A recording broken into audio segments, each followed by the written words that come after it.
ഇന്ന് നമുക്ക് ഒരു റിച്ച് ഫ്രൂട്ട് കേക്ക് എങ്ങനെയാണ് ഉണ്ടാക്കുന്നതെന്ന് നോക്കിയാലോ. ഈ ഫ്രൂട്ട് കേക്ക് സൂപ്പർ മോയ്സ്റ്റും സൂപ്പർ സോഫ്റ്റുമായിരിക്കുന്നതിന് ഞാൻ ഇതിലൊരു സീക്രട്ട് ഇൻഗ്രീഡിയൻറ്റ് കൂടി ആഡ് ചെയ്തിട്ടുണ്ട്. അതെന്താണെന്ന് അറിയാനായി വീഡിയോ സ്കിപ്പ് ചെയ്യാതെ കാണണേ. ആദ്യമായി ഡ്രൈ ഇൻഗ്രീഡിയൻസ് എല്ലാം നമുക്ക് ഒന്ന് സീവ് ചെയ്ത് മാറ്റി വയ്ക്കാം. അതിൽ പ്ലം കേക്കിൻ്റെ മസാല എങ്ങനെയാണ് റെഡിയാക്കേണ്ടതെന്നുള്ള വീഡിയോ ഞാൻ നേരത്തെ അപ്ലോഡ് ചെയ്തിട്ടുണ്ട്. അതിൻ്റെ ലിങ്ക് ഞാൻ മുകളിൽ കൊടുത്തിട്ടുണ്ട്. അതൊന്ന് ചെക്ക് ചെയ്ത് നോക്കിക്കോളൂ. ഇതിൻ്റെ ഡീറ്റെയിൽഡ് ആയിട്ടുള്ള ഇൻഗ്രീഡിയൻസ് ലിസ്റ്റ് ഞാൻ ഡിസ്ക്രിപ്ഷൻ ബോക്സിൽ നൽകിയിട്ടുണ്ട്. ആവശ്യമുള്ളവർ അതൊന്ന് ചെക്ക് ചെയ്ത് നോക്കിക്കോളൂ.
ഇനി ഒരു മിക്സിംഗ് ബൗളിലേക്ക് ബട്ടറും ബ്രൗൺ ഷുഗറും നന്നായി ഫ്ലഫിയായി വരുന്നത് വരെ ബീറ്റ് ചെയ്തെടുക്കാം. ബ്രൗൺ ഷുഗർ ഞാനിവിടെ ചെറുതായി പൊടിച്ചാണ് യൂസ് ചെയ്തിരിക്കുന്നത്.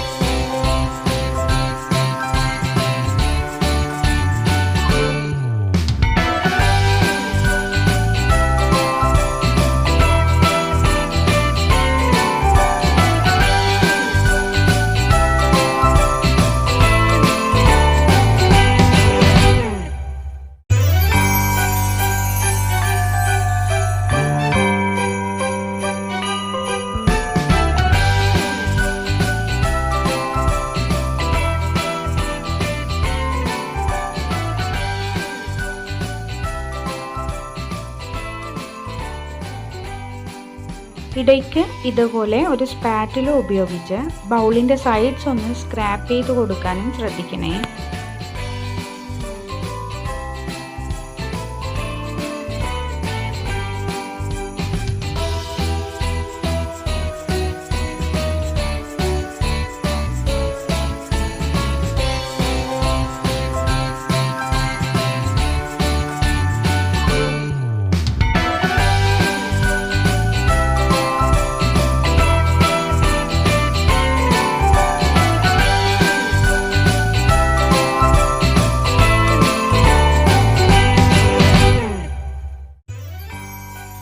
അടുത്തതായി എഗ്ഗിലേക്ക് അല്പം പൈനാപ്പിൾ എസൻസ് ആഡ് ചെയ്ത് ബീറ്റ് ചെയ്ത് വയ്ക്കാം.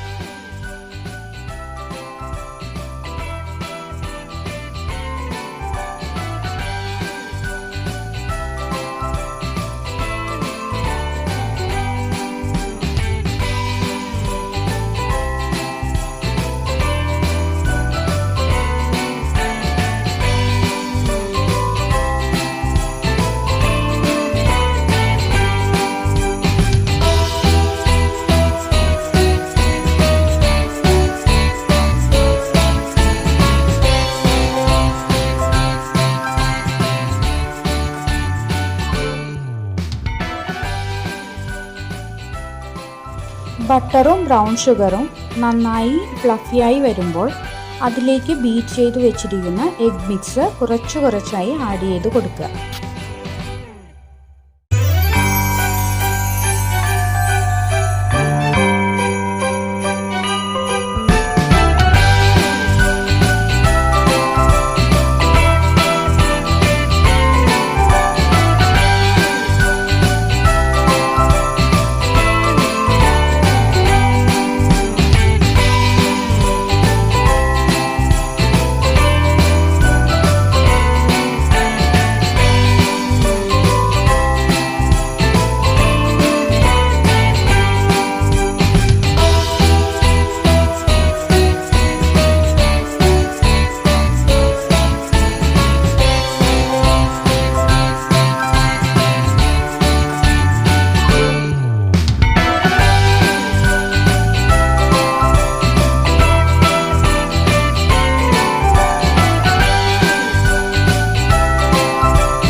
ഇതാണ് ഞാൻ നേരത്തെ പറഞ്ഞ ആ സീക്രട്ട് ഇൻഗ്രീഡിയൻറ്റ്, അതായത് ലിക്വിഡ് ഗ്ലൂക്കോസ്.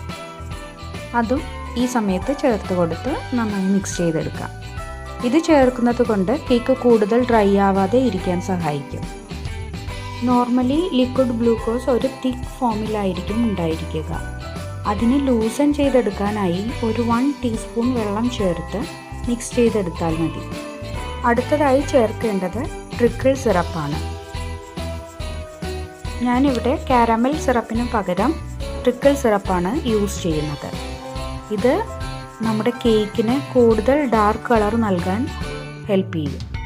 ഇപ്പോൾ ഞാനിത് പകുതിയേ ചേർക്കുന്നുള്ളൂ. ബാക്കി ഞാൻ ഡ്രൈ ഇൻഗ്രീഡിയൻസ് മിക്സ് ചെയ്യുമ്പോഴാണ് ചേർക്കുന്നത്. അടുത്തതായി നമുക്ക് ഡ്രൈ ഇൻഗ്രീഡിയൻസ് മിക്സ് ചെയ്യേണ്ടതാണ്. അതിനു മുൻപ് നമ്മുടെ സ്റ്റാൻഡ് ബ്ലെൻഡറിൻ്റെ ബ്ലേഡ് ഒന്ന് മാറ്റി കൊടുക്കാം. ഇനി ഫ്ലാറ്റ് ബ്ലേഡാണ് യൂസ് ചെയ്യേണ്ടത്. നമ്മുടെ ബാറ്റർ സ്ലോലി ബീറ്റ് ചെയ്യാൻ ഈ ബ്ലേഡാണ് നല്ലത്.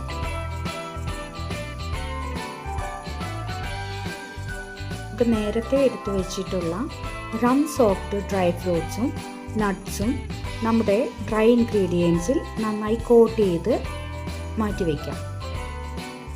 ഇങ്ങനെ ചെയ്യുന്നത് കൊണ്ട് നമ്മുടെ കേക്ക് ബേക്കായി വരുമ്പോൾ ഫ്രൂട്ട് സിങ്കിങ് ആവാതിരിക്കാൻ സഹായിക്കും. ഇനി ഇത് ബാറ്ററിലേക്ക് ഇട്ട് കൊടുത്ത് പതിയെ ബ്ലെൻഡ് ചെയ്തെടുക്കാം.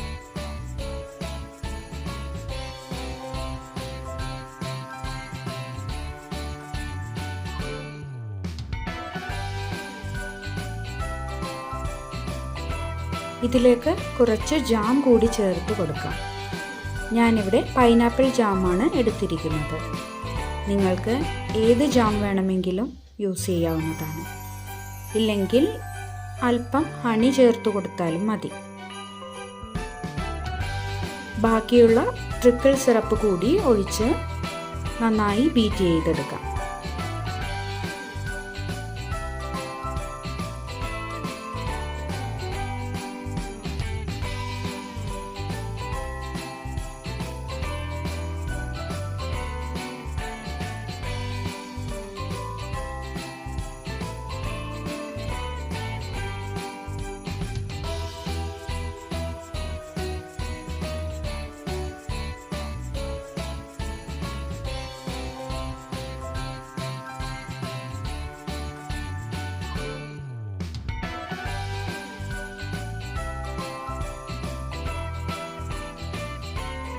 ഇനി ഈ ബാറ്റർ 6 ഇഞ്ചിൻ്റെ 2 പാനിൽ ഒഴിച്ച് നമുക്ക് ബേക്ക് ചെയ്തെടുക്കാം. അല്ലെങ്കിൽ നിങ്ങൾക്ക് 8 ഇഞ്ചിൻ്റെ ഒരു പാനിൽ ഒഴിച്ചാലും മതി. 8 ഇഞ്ച് പാനിൽ 1 കിലോയുടെ ഒരു കേക്കും 6 ഇഞ്ച് പാനിലാണെങ്കിൽ 1/2 കിലോയുടെ 2 കേക്കും ഉണ്ടാക്കാൻ കഴിയും. 1/2 kg ഓർഡർ കേക്കുകളായതുകൊണ്ടാണ് ഞാൻ ഇത് 2 പാനിലായി ചെയ്യുന്നത്.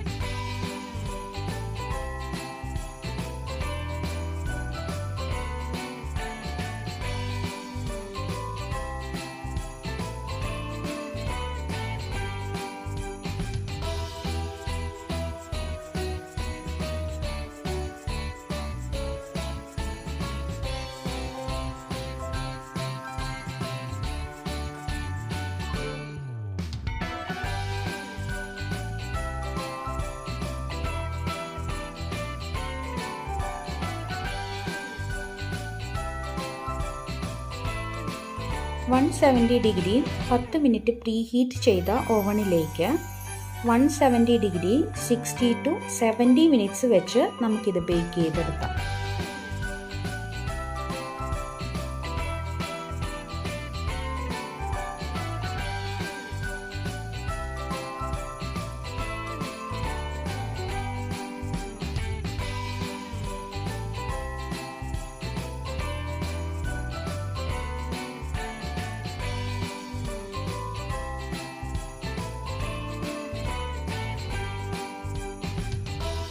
ഒരു 45 to 50 മിനിറ്റ്സ് എല്ലാം കഴിയുമ്പോൾ ബട്ടർ പേപ്പറിൻ്റെയോ ഒരു ഫോയിൽ പേപ്പറിൻ്റെയോ ഒരു ഷീറ്റ് കട്ട് ചെയ്ത് കേക്കിൻ്റെ മുകളിൽ വെച്ച് കൊടുക്കുന്നത് നല്ലതായിരിക്കും. കാരണം കേക്കിൻ്റെ മുകൾ വശം കൂടുതൽ ബ്രൗൺ ആവാതിരിക്കാനും അതിൻ്റെ മോയ്സ്ചർ കണ്ടൻറ്റ് നഷ്ടമാവാതിരിക്കാനും ഇത് ഹെൽപ്പ് ചെയ്യും. ബേക്കിംഗ് എല്ലാം കഴിഞ്ഞുള്ള നമ്മുടെ നെക്സ്റ്റ് പ്രോസസ്സിലേക്ക് നമുക്ക് പോകാം. ഇനിയാണ് നമ്മുടെ ഫ്രൂട്ട് കേക്കിനെ കൂടുതൽ റിച്ചും സോക്കിയുമാക്കി വയ്ക്കാൻ സഹായിക്കുന്ന പ്രോസസ്സ്, അതായത് നമ്മുടെ പ്ലം കേക്കിനെ ഫീഡ് ചെയ്യുന്ന പ്രോസസ്സ്. റം വെച്ചാണ് നമ്മൾ ഫ്രൂട്ട് കേക്കിനെ ഫീഡ് ചെയ്യാൻ പോകുന്നത്. നമ്മുടെ കേക്കിനെ നേരിയ ചൂടോടെ തന്നെ അല്പം റം എടുത്ത് അതിൻ്റെ മുകളിൽ ഇതിൽ കാണുന്നത് പോലെ ഒന്ന് ബ്രഷ് ചെയ്ത് കൊടുക്കാം. ഇനി നന്നായി ചൂടാറി കഴിയുമ്പോൾ നന്നായി ക്ലീൻ റാപ്പ് ചെയ്ത് ഒരു എയർ ടൈറ്റ് കണ്ടെയ്നറിലാക്കി സൂക്ഷിക്കാം. ഇങ്ങനെ നമ്മുടെ ഫീഡിംഗ് പ്രോസസ്സ് ഓൾട്ടർനേറ്റീവ് ഡേയ്സിൽ ഒരു 5 പ്രാവശ്യം ചെയ്തു കൊടുത്താൽ നമ്മുടെ റിച്ച് ആയിട്ടുള്ള എക്സോട്ടിക് പ്ലം കേക്ക് ഇവിടെ റെഡിയായി.